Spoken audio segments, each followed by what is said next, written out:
Bienvenue à toutes et à tous sur le plateau des Ondes clandestines. Aujourd'hui, émission toute particulière consacrée à l'univers des Legal Tech à impact, là où les injustices du quotidien rencontrent les outils numériques pensés pour défendre les citoyens. Au programme, comment transformer un litige en action collective, comment redonner du pouvoir aux consommateurs face aux grandes organisations, ou comment faire rimer justice avec transparence, éthique et efficacité. Pour ce faire, j'ai l'honneur et le plaisir de recevoir l'une des figures les plus engagées de son secteur, Capucine Bert. Capucine, bonjour. Bonjour Aurélien et merci pour cette invitation. Mais je suis ravi de vous recevoir au plateau des Ondes clandestines. En fait, c'est une émission qui va se dérouler en deux temps. Dans un premier temps, comme d'habitude, sur la tradition des ondes, vous retracerez votre parcours, un portrait professionnel vous concernant, et puis un focus sur votre entreprise, votre bébé, Zoro, son fonctionnement concret et son ambition de rendre le droit plus accessible. Est-ce que ça vous convient? Complètement, je suis partante. Ah bon, bah alors c'est super. Je vais vous laisser la parole pour vous retracer votre parcours brièvement vous nous dites quelques mots sur votre enfance, le parcours de votre personnel scolaire jusqu'à ce qui vous a conduit à devenir l'entrepreneur que vous êtes en Legal Tech. Merci Aurélien. Alors écoutez, moi je suis Capucine Bert, je vais avoir 48 ans, ce qui n'est pas un âge complètement commun pour lancer des startups aujourd'hui. On a comme la vision des personnes qui lancent des startups jeunes et tout droit sorties des écoles. Moi j'ai 48 ans, je suis une enfant du Grand Est, j'ai grandi à Nancy. Je suis On une est littéraire. pratiquement de la même génération, puisque moi j'ai 47 ans, donc on est égal à égal là, aujourd'hui. Je suis votre aînée. Donc je suis une enfant du Grand Exactement. Est. Je suis née à Nancy.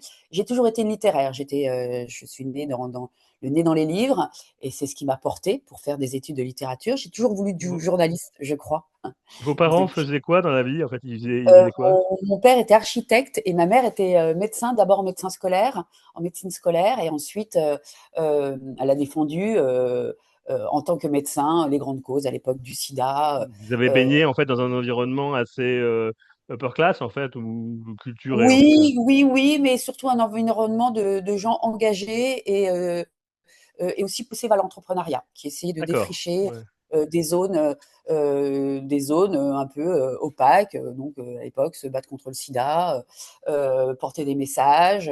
Mon père était architecte, mais c'était aussi un architecte autodidacte qui a fait beaucoup de choses, mais qui s'est battu aussi contre des institutions pour faire bouger les choses. Donc j'ai toujours été boostée par ses forces parentales. Votre Euh, maman, elle était médecin, donc, hein, c'est Elle ça? était médecin, mais médecin à la mairie de Engagée. Montsou, engagée, directrice du service santé-environnement.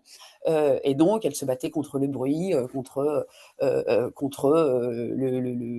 drogue, contre l'avènement du sida et de ses conséquences Donc elle vous a désastreuses. transmis des valeurs très fortes. Des valeurs fortes, des valeurs humanistes et assez engagées. J'ai des parents avec une voix qui porte et dont la voix ne laisse personne indifférent, j'ai Hmm. envie de dire.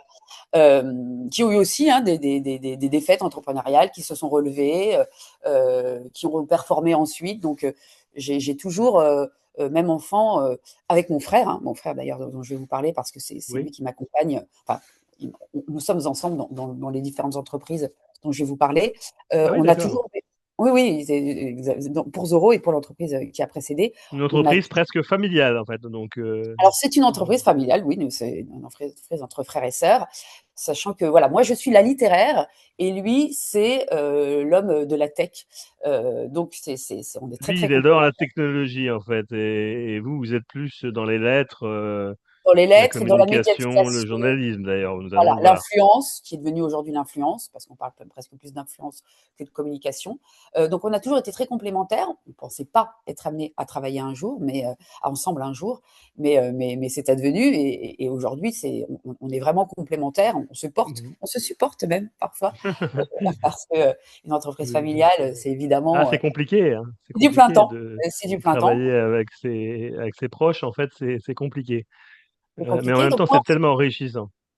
c'est très enrichissant, et puis surtout c'est rassurant aussi parce qu'il y a une Oui, forme mais vous connaissez par cœur, quoi. de confiance. Voilà, on avance en terrain connu. Donc moi, je suis une littéraire, j'ai fait des études de littérature. Je suis arrivée à Paris quand j'avais une vingtaine d'années, Mhm. pour travailler dans la presse. Et je suis tombée assez rapidement sur M6, à l'époque où une émission était en train de naître qui s'appelait le Morning Live, avec Ah, Michael. excellent. Voilà.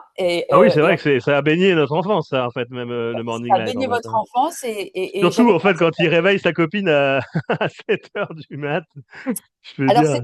c'était le début de la radio filmée. D'abord, c'était sur Fun TV. Moi, j'étais employée par Fun TV parce que j'avais rencontré Magloire Delcros-Varro, qui est devenu un peu mon mentor, Ah, qui Magloire, exact. En fait, Magloire, des noms surgis, en fait, du passé. voilà. Alors, il est encore très présent hein, sur le média. Il travaille beaucoup sur France TV. Et donc, il m'a fait rentrer sur France Télévisions, où j'ai commencé à être assistante de rédaction. Et j'ai commencé à pénétrer le monde de la télévision. À l'époque, donc, il travaillait sur le Morning Live. Donc, Au départ, c'était un souhait, ça, de vouloir percer dans les médias et la télévision, ou c'était plus un tremplin vers à la autre base, moi, chose j'étais littéraire. Alors, pour tout vous dire, le média télévisuel m'a pas forcément porté. J'ai travaillé 5 ans. Après, j'ai commencé à gravir certains échelons. Donc, j'ai été rédactrice en chef d'émission sur M6. En tant que littéraire, la télévision m'a pas porté tout simplement parce que voilà, sur M6, quand on traite de l'actualité ou des people, c'était pas forcément mon vœu de carrière premier. Et puis, au niveau littéraire, c'est forcément assez sommaire. Mais ça m'a permis de mettre un pied dans les médias, d'avoir assez vite, dès 25 ans, des postes à responsabilité, à grosse responsabilité, avec des obligations évidemment de rendu, de rentabilité, de production, de Mhm. productivité. Mhm. Et puis, à ce moment-là, un magazine People arrivait chez Lagardère qui s'appelait Public, qui était Ah oui, un nouvel acteur de la presse People. Et on m'a appelé et j'avais un parcours vous avez particulier. travaillé donc pour Public, pour J'ai Public. travaillé pour Public pendant 10 ans. J'étais rédactrice chef adjointe. D'accord. Ah Euh, oui. rédactrice en chef adjointe. Alors, c'était pas, ce média m'a pas forcément porté niveau littérature non plus. Non, c'est En vrai que revanche, c'était pas non plus, en fait, la quintessence, en fait, des lettres, Public, complètement. oui. En revanche, j'avais un poste à responsabilité et j'étais censée tenir un peu les rênes de la production. J'étais dans Assurer un le poste, Legal Tech avant l'heure, quoi. voilà, où j'avais un poste qui était vraiment en relation avec les annonceurs. Donc, ça faisait aussi partie de tenir les rênes de la bourse. La rentabilité de mes pages était aussi quelque chose qui me tenait à cœur. Et Mhm. puis, aussi la production. Et, euh, Mhm. et c'est là où je veux en venir, c'est ma première entreprise que j'ai fondée quand j'avais 28 ans avec mon frère. Elle est née d'un constat. Je vais vous parler d'une époque que Les moins les de 20 ans ne utilisateurs, connaissent pas. voilà, les utilisateurs de TikTok aujourd'hui ne connaissent pas. Quand j'ai Mhm. commencé à travailler dans les médias, on ne pouvait pas envoyer des fichiers par mail parce qu'ils étaient trop lourds. On ne pouvait pas envoyer de Mhm. visuels par mail parce qu'ils étaient beaucoup trop lourds. On envoyait Ouais. des coursiers à l'époque, Exact. euh, avec des hectas. Tout ceci était fort compliqué et puis avait un vrai coût. Mais ils Et faisaient ça, hein, déjà. Moi, si je peux citer juste une anecdote aussi, quand je travaillais chez Grasset à l'époque, au même moment à peu près que vous, Public, eh bien, les attachés de presse envoyaient aussi par coursier leur dossier de presse directement. Enfin voilà, ils ne pouvaient pas l'envoyer par mail. complètement. Mm. Alors moi j'ai eu et il y avait aussi un problème d'accès en fait au magazine pour les petites marques parce que un attaché de presse c'était 3 000 € par mois, peut-être à l'époque on parlait même Ouais. en francs.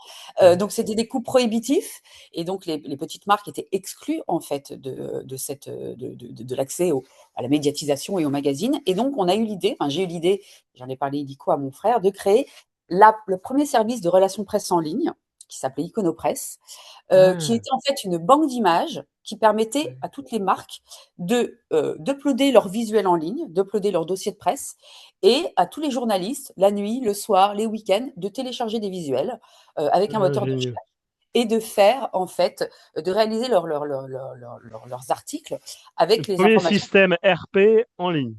Voilà, c'est une première banque d'images et premier système de RP en ligne. Ouais. En 10 ans, on a accompagné près de 200 entreprises. En plus, on avait un système de facturation assez engagé. On facturait à la parution, donc ça veut dire qu'ils n'avaient pas de frais ou Mhm. de fees d'accès. Donc ça a permis vraiment de générer des milliers, des dizaines de milliers de parutions, donc une grosse visibilité pour les petites entreprises. Et ça m'a appris d'abord, j'ai mis le pied dans l'entrepreneuriat, ça m'a appris les bienfaits de la digitalisation, accélérer les process, euh, niveler les prix et les coûts de production, et puis démocratiser une certaine forme d'accès. Donc ça, la médiatisation, mais cette digitalisation des process aujourd'hui, enfin à ce moment-là, et aujourd'hui encore, donc on va en Mhm. parler avec Zoro, est Mhm. devenu un moteur pour moi, c'est-à-dire scanner un écosystème, à l'époque c'était la presse, analyser une faille euh, et pouvoir répondre à cette problématique grâce à la digitalisation et souvent à un nouveau système, un nouveau business model Alors, vertueux. avant d'arriver à Zoro, en fait, ok, vous avez eu une période, en fait, on a bien compris, en fait, journalistique. À quel moment est-ce que vous avez décidé de passer de l'autre côté, de créer votre propre startup Zoro? Y a-t-il eu un Alors, déclic? oui. Zoro, ça a 2 ans. On travaille dessus depuis 4 ans. Ouais. Le vrai déclic, c'est souvent comme un déclic personnel. Je vais vous raconter une histoire qui est une histoire vraie, qu'on peut d'ailleurs encore, si on cherche bien, trouver sur le web. Il y a exactement 15 ans, en fait, j'avais un enfant qui avait 1 mois. Nous étions sur une route de campagne avec mon mari et ma fille, et donc ce Mhm. petit garçon. Et Mhm. notre voiture a commencé à prendre feu. Et ça a Ah bloqué ouais, les portières. Alors évidemment, on a eu très, très peur, on a ah, réussi à c'est s'en clair. sortir presque sauf, mais psychologiquement assez, perturbé. Oui, Et c'est- voilà, j'ai assez rapidement demandé des comptes, au constructeur automobile allemand, sans le citer. oui. Pourquoi une voiture prend feu? Pourquoi ça bloque les portes arrière? Mhm. Et puis j'ai reçu au bout d'un an, cette sentence, «Oui madame, après étude de votre dossier, nous pensons que nous ne sommes pas, responsables». Alors, Ah oui, c'est le à ce problème, moment-là, en fait, que vous avez perçu que forcément, il y avait un litige et que il y face à avait un vous, il y loup. avait. Il y avait un Ouais. loup et la réponse m'est parue, fortement injuste. En plus, alors, on sous-estime la pugnacité d'une jeune maman et journaliste de surcroît. J'ai donc commencé, une nuit à me dire: «Voilà, comment une voiture bloque, les portes arrière quand ça prend feu? Il doit y avoir des précédents». Je suis allée voir, sur internet, j'ai commencé à faire un travail, Ah, vraiment vous avez fouillé, en fait, investigateur. investigateur. J'ai trouvé beaucoup de cas similaires. Je suis aussi allée voir mon voisin chez Lagardère, qui était le rédacteur en chef d'Automoto, pour lui parler de ce problème. Mhm. Donc j'ai cherché des cas similaires, j'en ai trouvé beaucoup dans toutes les langues. Et puis Ah ouais. au bout de quelques jours, j'ai posté sur Caradisiac un témoignage, et là, avec une photo, et en disant je ne m'arrêterai pas tant que je n'aurai pas. Et là, vous Euh, avez eu des commentaires, en fait, et j'ai eu des de commentaires fou. et une affluence. Et 4 heures plus tard, j'avais fait ça pendant la nuit, c'est un moment où on ne dort plus, j'avais un message sur mon téléphone du deuxième responsable Europe, ce constructeur automobile allemand, qui me disait: «Ne bougez pas, je prends un avion, je suis en bas de chez vous dans quelques heures». Ah, Euh, carrément. Non, mais il plaisantait ou il était Pas du vraiment sérieux là-dedans? Non, il était en bas de chez moi quelques heures plus tard. Ah Ce oui, jour-là, j'ai compris que la force de la data, la force du regroupement des litiges similaires, les cas systémiques qui deviennent cas de série, c'était le cauchemar c'est des quelque entreprises. chose de ça. Et d'ailleurs, en fait, en effet, vous vous présentez comme Head of Impact, en fait. Alors, c'est pas concrètement un titre à la Jean-Claude Van Damme, mais qu'est-ce que ça signifie dans votre quotidien et comment vous mesurez l'impact social de votre travail? Alors, aujourd'hui, on est diagnostiqué par une start-up à impact. Alors, on n'est pas une association, on est une entreprise, on doit être rentable, mais aujourd'hui, nous, ce qui nous porte, on est une start-up tech, c'est la data.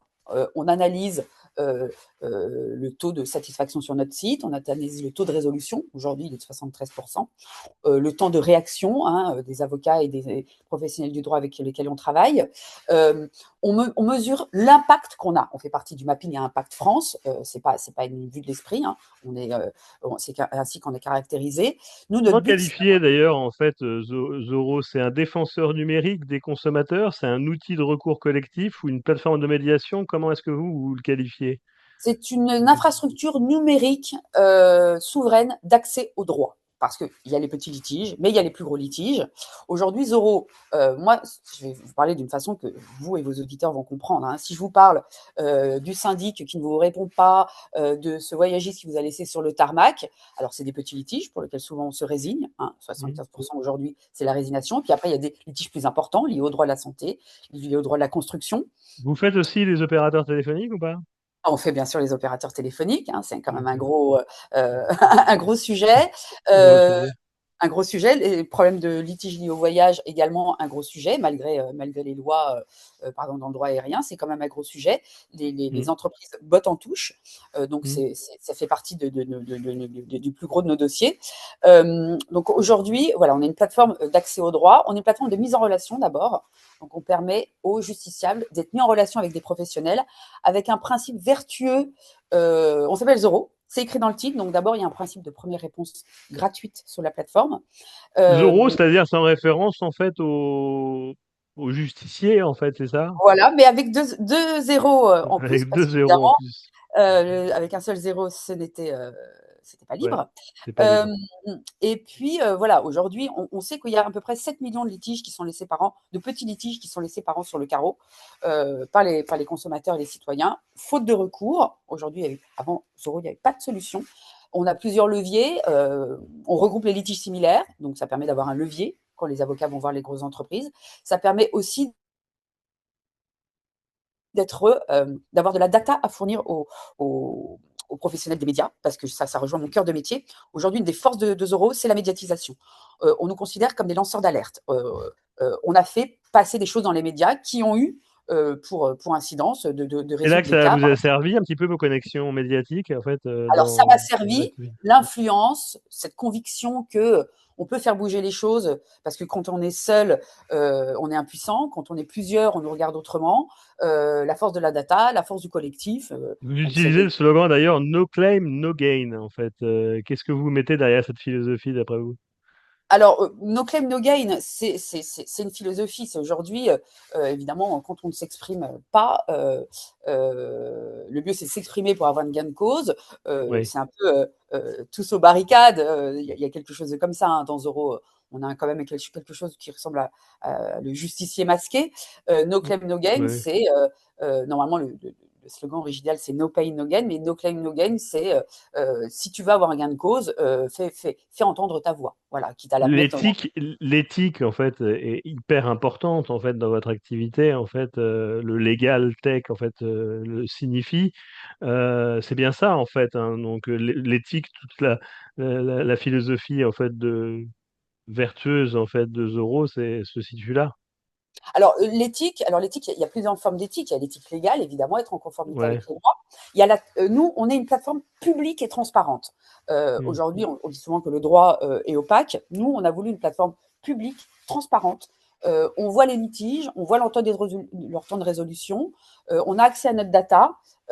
Notre éthique, elle passe aussi par là, c'est être complètement clair sur nos engagements, sur nos résultats, sur nos process.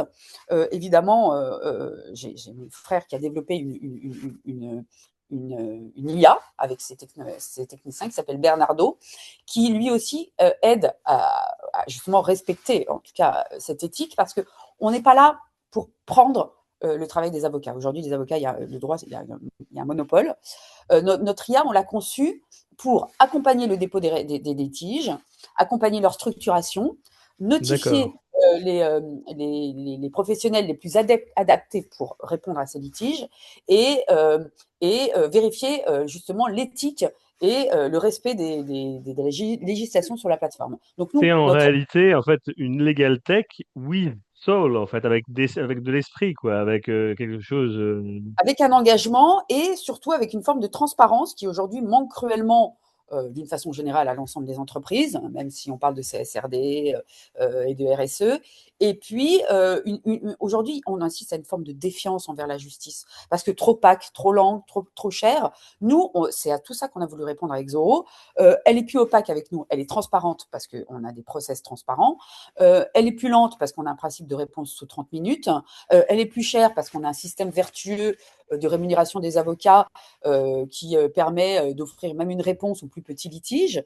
On avance aujourd'hui en terrain un peu opaque. euh, parce Mmh. que mais parfois, pour faire bouger les lignes, il faut être un peu en marge. Mmh. Voilà.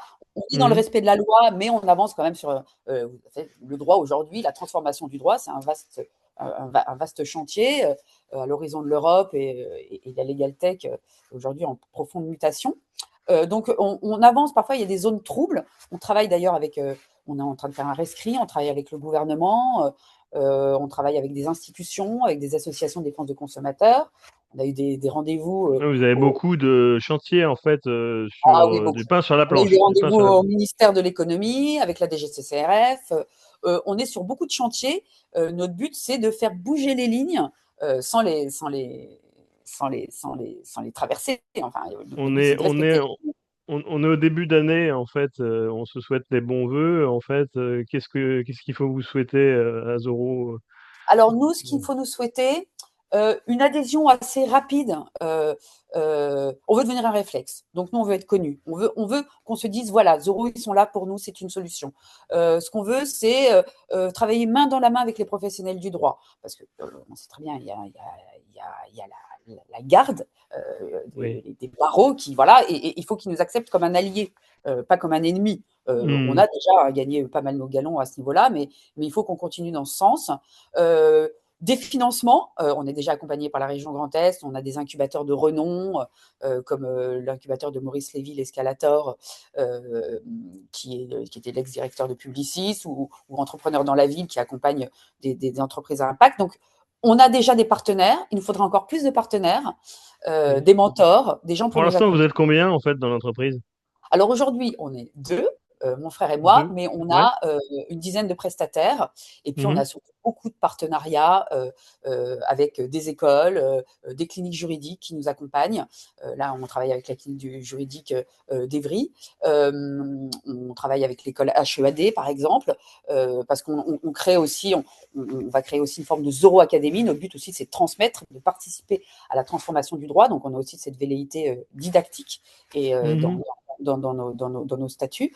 Donc voilà, ce qu'on peut nous souhaiter aujourd'hui, c'est de changer Ouais. d'échelle, parce qu'aujourd'hui, on a résolu 750 litiges en un an, ce qui pour nous est une victoire, mais bien sûr, à l'horizon du chantier, c'est pas énorme. Oui. Mais on a des bons résultats, on a une adhésion et un indice de satisfaction très élevé Vous êtes une start-up qui performe, quoi. Voilà. qui performe, qui n'est pas encore rentable, mais qui je l'espère et qui nous l'espérons avec mon frère, le sera bientôt. Ben, on espère grandement en fait que ça va aboutir et que ça va se développer en fait euh, comme entreprise en fait Zoro. Je vais vous laisser le mot de la fin. Vous avez le droit de dire ce que vous souhaitez en fait brièvement. Et puis moi après je conclus et on termine l'émission.